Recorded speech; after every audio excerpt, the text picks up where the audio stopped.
नमस्कार. आजच्या भागामध्ये इथे तेजस आता तेलामध्ये चकली जोरात टाकतो, तेव्हा गरम तेल मानसीच्या हातावरती उडतं.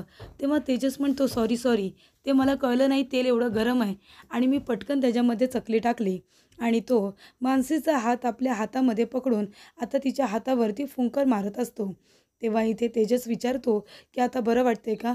सॉरी हां, मी मलम घेऊन येतो." तेव्हा इथे मानसी म्हणते, "नाही, नाही. एवढं काही झालेलं नाही आहे. ते होईल बरं, काळजी करू नका." तेव्हा मानसी म्हणते, "द्या माझ्याकडे, मी करते." तेव्हा तेजस म्हणतो, "नाही खरंच नको. तुम्ही मला फक्त इथे उभं राहून गाईड करा, मी टाकतो."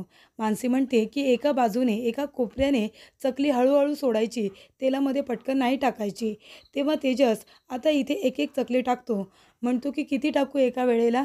तेव्हा इथे मानसी म्हणत असते, की "4-5 टाका ना, कढई मोठी आहे." तेव्हा इथे तेजस आता 4-5 चकल्या एका बाजूने बरोबर आता कढईमध्ये टाकतो. तेव्हा इथे मानसी म्हणत असते, की "आता एक काम करा, हळू-हळू त्यांच्यावरती तेल सोडा आणि आता त्यांना पलटी करा, नाहीतर एका बाजूने करपतील." तेव्हा तेजसला काही पलटी करायला जमत नसतं.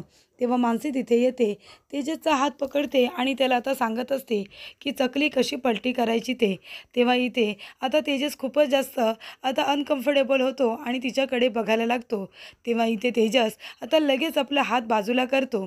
तेव्हा इथे मानसी म्हणते, "हे बघा, अशा चकल्या वरती करायच्या, नाहीतर एका बाजूने करपतात आणि एका बाजूने कच्च्या राहतात. बरोबर की नाही? टाका आता अजून 4-5 चकल्या टाका." तेव्हा तेजस म्हणतो, "नाही नको. ते मला पलटी करता येत नाही ना, त्याची सवय नाही आहे मला. तेव्हा तुम्हीच आता हे सगळं करा." तेव्हा इथे मानसी म्हणते, "तुम्ही पण ना काय बोलाल काही नेम नाही." आणि आता ती सगळ्या चकल्या ती तळून काढत असते. तेजस आता बाजूला होतो आणि स्वतःच्या हाताकडे बघत असतो, जो हात मानसीने पकडलेला असतो. त्यानंतर इथे सूरज म्हणत असतो, "अगं आभा, लवकर पीठ मळ ना. मी इथे धारसुद्धा लावून बसलोय. भिंगरीला लवकर दे ना, मी सुद्धा इथे आता करंज्या करणार आहे." त्यानंतरला तेजस म्हणत असतो, की "मलासुद्धा द्या ना चकल्या. मला खूप जास्त आवडतात. मी टेस्ट करून सांगतो कशा झाल्यात त्या." तेव्हा मानसी म्हणते, "हे बघा, तुम्ही ऑलरेडी 4 खाल्ले आहेत ना, मग तुमची टेस्ट करून नाही झाली आहे का?" तेजस म्हणतो, की "नाही, 5वी खाल्ल्यानंतरच टेस्ट मला नेमकी कशी आहे ती कळते. तेव्हा मला अजून एक द्या." तेव्हा इथे तेजस आता घ्यायला जाणार, तेवढ्यातच मानसी त्याच्या हातावरती फटका देते आणि म्हणते, "नाही, मागे व्हा बरं." तेव्हा इथे आता लगेच सुगंधा त्या दोघांकडे बघते. तेव्हा तेजस म्हणतो, "बघितलंत ना, माझ्या आईला अजिबात आवडलेलं नाही आहे. तुम्ही तिच्या मुलाला मारलेलं. बघितलं का कशी बघितलं तिने? चला आता 2 द्या." तेव्हा इथे सुगंधा म्हणते, "तेजस, तेजस मागे हो." त्यानंतरला आता सुगंधा म्हणत असते, की "मानसी, त्या चकल्या आहेत ना, त्या डब्यामध्ये भरून ठेव, नाहीतर नरम पडतील. जा डबा घेऊन या आतून." तेव्हा इथे आता तेजस म्हणतो, "गो, गो बरं. चला आता आतमध्ये जा आणि डबा घेऊन या. गो." तेव्हा इथे मानसीला कळतं, जर मी आतमध्ये डबा आणायला गेले, तर मात्र तेजस लगेचच यातल्या चकल्या खाईल. तेव्हा इथे तेजस मानसीला जायला सांगत असतो. तेव्हा मानसी म्हणत असते, "मी नाही जाणार, तुम्ही जा." तेव्हा इथे तेजस म्हणतो, "मी जाऊ आतमध्ये डबा आणायला? ही अशी कामं आहेत ना, ते माझ्या आईने सुद्धा मला सांगितलेली नाही आहेत. तर तुम्हाला काय वाटलं, तुम्ही सांगाल आणि मी लगेच ऐकेन? तुम्ही आतमध्ये जा आणि डबा घेऊन या. आई, बघितलंस ना, तुझी सून मला डबा आणायला सांगते." तेव्हा इथे सुगंधा म्हणत असते, "तेजस जा, किचनमधून तो डबा घेऊन ये बरं, त्याच्यामध्ये चकल्या ठेवायच्या आहेत." तेव्हा मानसी त्याच्याकडे बघते आणि म्हणते, "कळलं, जा. आता तुम्हीच डबा घेऊन या." तेव्हा इथे तेजस म्हणतो, "हां, मी घेऊन येऊ?" तेव्हा मानसी म्हणते, "हां, तुम्हीच घेऊन या. म्हणजे मी इथून गेल्यानंतर लगेच तुम्हाला यातल्या चकल्या खायला का?" तेव्हा इथे छाया आणि विनोद आता काकांकडे जायला निघालेले असतात. कारण त्यांना असं वाटत असतं, की गायत्रीने पैसे दिलेले नाही आहेत, तर प्रभू निवासामध्ये आता दिवाळी ही जोरात साजरी होणार नाही, फराळ वगैरे बनणार नाही. पण इथे मानसीला तिचा ॲडव्हान्स पगार मिळाल्यामुळे प्रभूंची दिवाळीसुद्धा उत्साहामध्ये साजरी होत असते. तेव्हा विनोद म्हणत असतो, "छाया, अगं म्हणजे साधारण किती लागतं गं? लाडूला काय काय लागतं?" तेव्हा इथे ती बेसन, इथे पिठी साखर, जे जे काही 4-5 वस्तू लागतात त्या सांगते. तेव्हा विनोद म्हणत असतो, "मग लाडूसाठी एवढं सगळं? अगं बघ बघ त्यांनी किती काय काय बनवलंय." तेव्हा इथे चकली बनवली, लाडू बनवले आणि इथे काय, तर इथे कान्होजेसुद्धा आता सुरू आहेत. म्हणजे यांनी सगळे बनवलं कसं? ताईंनी तर पैसेसुद्धा दिलेले नाही आहेत यांना दिवाळी साजरी करायला. मग प्रभूंच्या घरी एवढी छान दिवाळी गोडधोड बनवून कशी काय साजरी होते? असा प्रश्न त्यांना पडलेला असतो. छाया म्हणते आत्ताच ताईला फोन करते आणि सांगते की तू पैसे नाही दिलेस तरीसुद्धा प्रभू आनंदाने दिवाळी साजरी करतायत. तेव्हा विनोद म्हणतो, अगं वेळ काय वाया घालवतेस, कर पटकन फोन कर तुझ्या ताईला. तेव्हा छाया म्हणते, नाही ना, ताईचा फोनच लागत नाही आहे. तेव्हा विनोद म्हणतो, मग राहू दे, नको जाऊया आपण, इथे पण फराळ बनला आहे ना आता. तेव्हा छाया म्हणते, नाही नको, यांनी एवढ्या आनंदाने हा सगळा फराळ बनवला आहे, पण ताईला जर राग आला तर मग ते आपल्यालासुद्धा खाऊ देणार नाही. त्यापेक्षा आपण जाऊया, नाहीतर तिकडचा काकांच्या इथलासुद्धा फराळ आपल्याला मिळणार नाही. तेव्हा इथे तेजस म्हणत असतो, काय तुम्ही तुम्ही दोघेजणं चाललात का, जोडी चालली का तुमची, जा जा, आम्ही तुम्हाला अजिबात मिस करणार नाही, जा बरं. तेव्हा इथे छाया म्हणते, यांच्या काकांनी बोलवले आम्हाला. बाई किती तो आग्रह, मग त्यासाठी आम्ही आता चाललो आहे. ते म्हणाले की एरवी तर आमच्याकडे येत नाही, दिवाळीला तरी या, तेव्हा चाललो आहे आम्ही. तेव्हा तेजस म्हणतो, हो का, जा जा, आता तुम्ही दिवाळीला गेल्यानंतर जेव्हा वर्षभराचा फराळ तुम्ही एका दिवसात संपवल ना, तेव्हा त्या लोकांना कळेल तुम्हाला आग्रह करायला हवा होता की नव्हता ते. त्यानंतरला इथे सूरज म्हणत असतो, अरे कशाला बोलण्यात वेळ वाया घालवताय, जाऊ दे ना त्यांना, जाऊ दे, तेवढीच आपली दिवाळी तरी छान पद्धतीने साजरी होईल. तेव्हा इथे आता विनोद म्हणतो, काय काय म्हणालास. तेव्हा मानसी म्हणत असते, नाही काही नाही, एकत्र सगळे असले ना की दिवाळी छान साजरी होते. विनोद दादा, छायाताई तुम्ही थांबा ना. तेव्हा इथे छाया म्हणते, नाही नको नको, आम्हाला जायचं आहे यांच्या काकांकडे. तेव्हा इथे मानसी म्हणते, बरं ठीक आहे, थांबा 2 मिनटं मी आले. तेव्हा इथे मानसी एक छोटा डब्बा घेऊन येते आणि त्याच्यामध्ये थोडा फराळ देते. चकल्या, लाडू जे काही तयार झालेलं असतं ते डब्यात देत असते. तेव्हा इथे विनोद म्हणतो की कान्होजी नाही आहेत का, ते सुद्धा भर त्याच्यामध्ये. तेव्हा इथे तेजस आता म्हणत असतो की नाही, ते अजून तयार झालेले नाही आहेत, मग राहू दे, आपण नाही नेलंस तरी चालेल. तेव्हा विनोद म्हणतो, अरे बाबा, जो भरलाय तो तरी घेऊन जाऊ दे.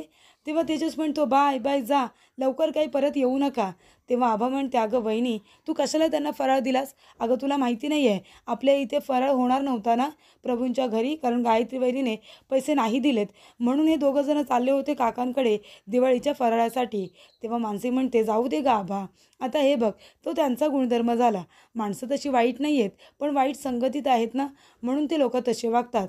पण आपला चांगुलपणा आपण का सोडायचा, दिवाळीचे दिवस आहेत ना, खाली आज जाणं बरोबर वाटत नाही. तेव्हा सुगंधा म्हणते, तेच ना, जेव्हा आपण एकमेकांना भेटतो तेव्हाच तर नाती टिकून राहतात ना. त्यानंतरला आभा म्हणत असते की जाऊ दे, आता आपण सगळेजण मिळून इथे कान्होजे करूया. तेव्हा सगळेजण आता हातभार लावत असतात, सगळेजण इथे फराळ तयार करत असतात, म्हणून प्रभूंच्या इथला फराळसुद्धा लवकर होतो. त्यानंतरला तेजस म्हणत असतो की हे बघा, कान्होजे असे बनवायचे, कशी बनवली आहे मी करंजी. तेव्हा सूरज म्हणत असतो की हे बघ, मला पण जमतं बनवायला, कशी बनवली आहे मी. तेजस म्हणतो, अरे रे, हे काय बनवलं आहेस तू, अरे ती करंजी नाही वाटत आहे, तो तळलेला मासा वाटतोय वाकडा तिकडा झालेला. अशी करंजी जर कुणाला दिलीस ना तर ते म्हणतील, हा तळून मासा का आम्हाला दिला आहे. तेव्हा इथे आता आभा म्हणत असते, दादा तू फक्त बडबड करतोय, असं काम तर तू करतच नाही.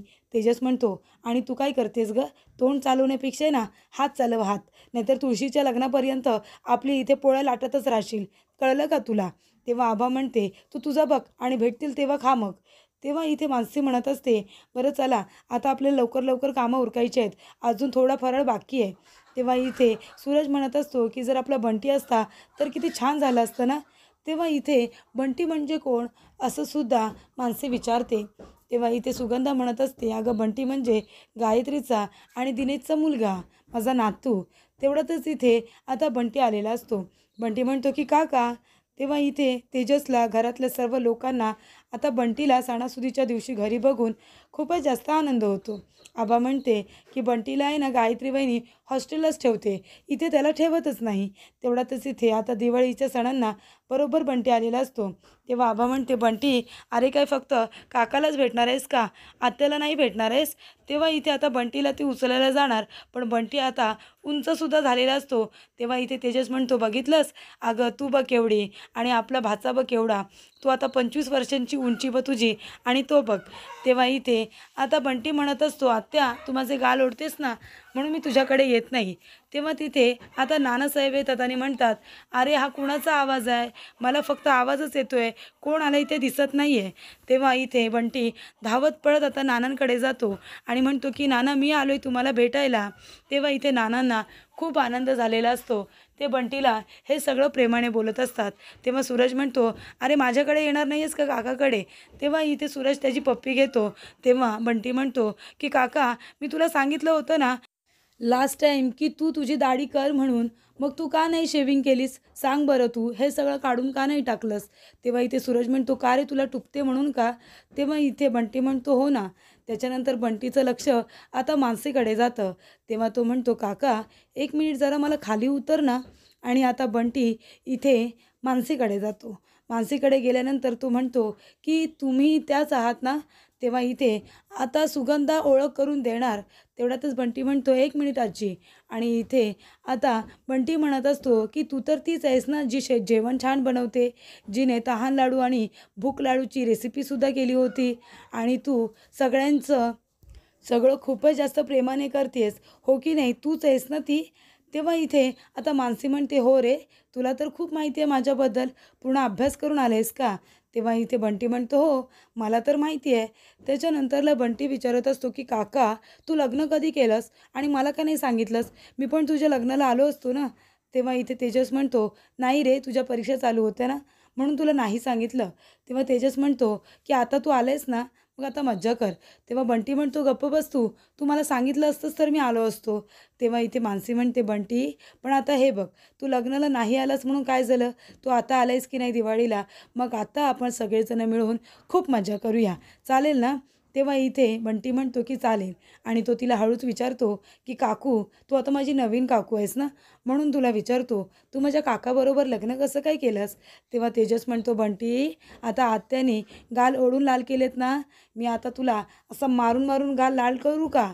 तेवढ्यातच इथे दिनेश येतो आणि म्हणतो, बंटी अरे किती जोरात पळतोस रे तू, तुला थांब थांब म्हणतोय तर थांबलाच नाही. धावत पळत तो घरी आला. तेव्हा इथे सुगंधा म्हणते, दिनेश तू आणायला गेला होतास का बंटीला? तेव्हा दिनेश म्हणतो, हो. तेव्हा इथे आता तेजस विचारतो की वहिनीने सांगितलं होतं वाटतं बंटीला आणायला, म्हणून गेला होतास का? तेव्हा इथे वहिनीने सांगितलेलं असं विचारलेलं तर दिनेश म्हणतो, नाही नाही, तिने मला काही सांगितलेलं नाही आहे, म्हणजे मीच जाऊन बंटीला घेऊन आलो. अरे मग काय करणार, बंटी सारखा सारखा मला फोन करत होता की दिवाळीला घरी यायचं आहे म्हणून, म्हणून मी त्याला घ्यायला गेलो होतो. तेव्हा सुनंदा म्हणते, अरे म्हणजे काय बोलतोयस तू? गायत्रीला माहिती नाही आहे का तू बंटीला इथे आणलेस ते? मग ती कुठे आहे?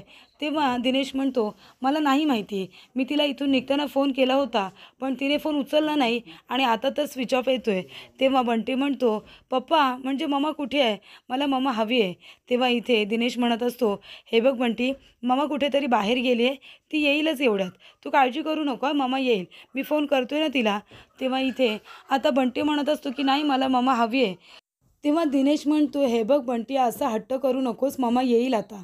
त्यानंतरला बंटी आता हट्ट करत असतो, तो रडायला लागतो. मानसी म्हणते, बंटी हे बघ, तू आता प्रवास करून आलायस ना, तू सुद्धा थकला असशील, हे बघ तुला माझ्या हातचं जेवण खूप आवडतं ना, मी तुला काहीतरी छान असं खायला बनवते, मग तू खाऊन घेतलंस ना की मग आपण एक काम करूया, आपण आपला फराळ तयार करू. आणि फराळ झाला की तुला किल्ला बनवायला आवडतो का? तेव्हा बंटी म्हणतो, हो, मला किल्ला बनवायला खूप आवडतो.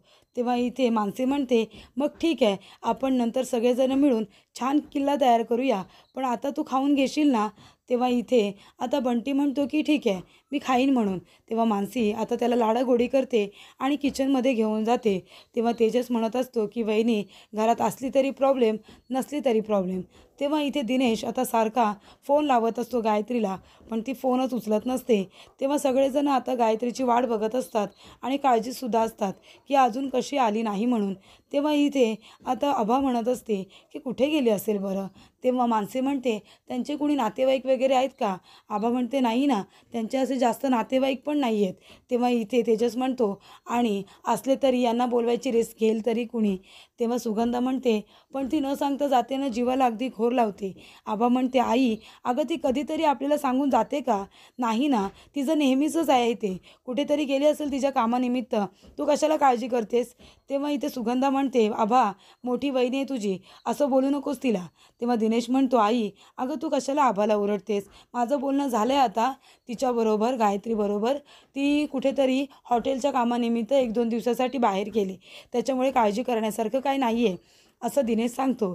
तर पुढील भागामध्ये आपण बघूया, इथे गायत्री पोलीस स्टेशनमध्ये आपल्या वडिलांना भेटायला आलेली असते आणि ती म्हणते की बाबा, तुमच्या गुन्हेगारांना अजून मी गुन्हेगार साबित करून तुमच्यासमोर उभं नाही करू शकले, त्यासाठी मला माफ करा.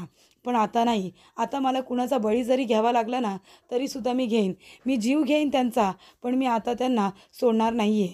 त्यानंतरला मानसी, तेजस आणि बंटी तिघंजणं मिळून इथे आता छान पद्धतीने किल्ला करत असतात आणि बंटीला बिझी ठेवत असतात.